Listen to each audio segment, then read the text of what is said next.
السلام عليكم ورحمة الله وبركاته. وعليكم السلام ورحمة الله وبركاته. أكم جرت بوليتي نجاكيتي؟ الحمد لله. مي ركون كمالي أباكو تكوتنا جلابة دي تري أوغابا يجي إيرا مال جتة ربطة تلتة.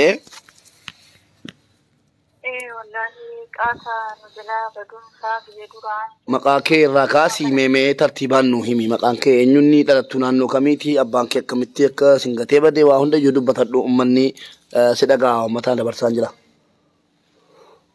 شاء الله مقامكو الفيا نور الفيا باني شيء أحمد طيب شيء خليل جرما مقاباكو تجتورا باني.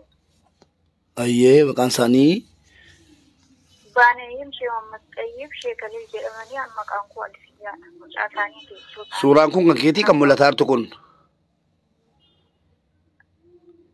سوران ملتار جرو كوني كان بيجي كيتي وجين كان جرو كوني كان كيتي. إيه كان كوتي. إيش تولي كمتي والكابا دودان دي سمي ترتيبان دوبادو.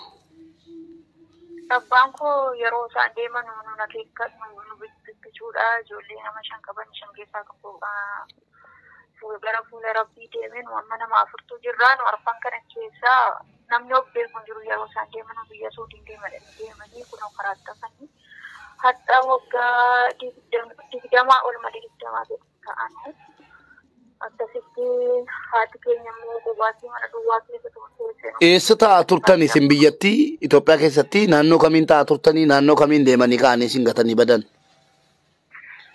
Itoophiyaa ta'ee godina Jimmaa aanaa Saqqaa Coqorsaatti dhalannee achi kaan abbaan isaanii immoo godinuma Jimmaa aanaa Dedoo bakka ittiin Dedoo keessaa bakka Soollaawee jedhama bakki jireenya isaanii Manuusaa jedhama. Achuma of hin beeknu nu fudhatanii achi dhaqanii obboleessatti jiran isaan bira dhaqanii achitti immoo nu dhiisaniituma deeman.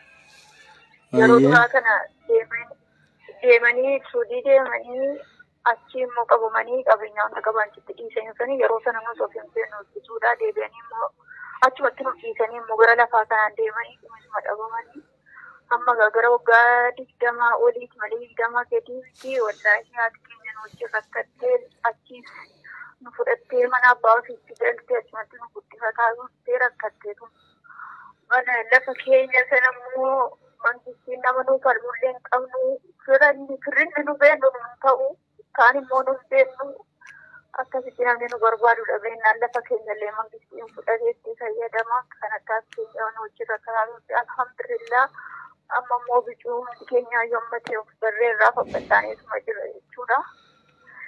Kanaafuu namni immoo gara Yamanii kana jiranii jedhee gisee hundaa ta'a dhugaa du'anii dhuma jenneetuma dhiifne anammoo ijoolleen tokko abbaa ofiisin argataa haadha ofiisin argataa jiranii namni koree dheeduun gara kee kana namni raqamutiin hakenninaan gara kee kana dhufee rabbii kan namni sagalee koo dhaga'oo jiraate sagalee koo kana nama hundanaa dhageessisi yoo jiraate alhamdulillah rabbi wal nu agarsiisu waan jirreef immoo rabbii kan jenna kan uffatu. Abshir rabbi wal sin agarsiisu. Gara Yamanii kana jiru jechuu shakkii wayii namni gurra sin buusee? Namni akkasuma ta'a. Gara Yamanii kana jiru quraanaa nama qaraasisaa jiru gara Yamanii kana jechuu dhageessani. Achumatti mana qabatanii numachitti ijoollee quraana qaraasuu jiran jedhee namni affaafamaasaa namni nu barbaadu hin jiru nu diidoo qabaannee waliin obbeenyee barbaaddannu addaana nammoo rabbiin gara kee kana namni dhaqiisuma bee mubaarikitti booyi mubaarikitti maddu mubaarik abbaayyaa diimaa sabbaa rakkataa jedhanii gara kee na fidanii. Abshir inshallah. Ilma sagalee kee dhaga'uun kee sagalee koos naadha keessi rabbumaa keessi jedhi mubaarik yoo jiraatan rabbii wal nu agarsiisu hojjeteesi mootaa. Lakkoofsa kee isa kana akka carraa ta'e yoo diqqa jiraatan lakkoofsa kamiin si haa qunnamanu yookiin namni isaan arge namni isaan beeku. Lakkoofsi koo cuma siinaa taaru kana isa 86 kan. Ayyee. Egaa hordoftoota keenya obboleettii keenya kana dhagaa jirtu boohaa isinitti mataa jirti. Abbaan sii gara Yaman kana jiru jedhamee shakkiin gurra buufamee jennaan isiinis hin taa'u abbaa koo nan barbaadadha jettee barbaadachuutti jirti. Yoo jiraatan lubbuudhaan rabboon nu agarsiisu yoo hin jiraannes immoo du'anii isaanii dhageenye sabarree teenya jetti. Egaa obboleewwan keenya warri sagalee kana dhagaa hartan hundumti keessaniyyuu amaanaa rabbiitti like share godhaati. Abbaa obboleettii keenya kana abbaa keenya kana barbaadnu sinin jennaa galatoomaa ulfaadha.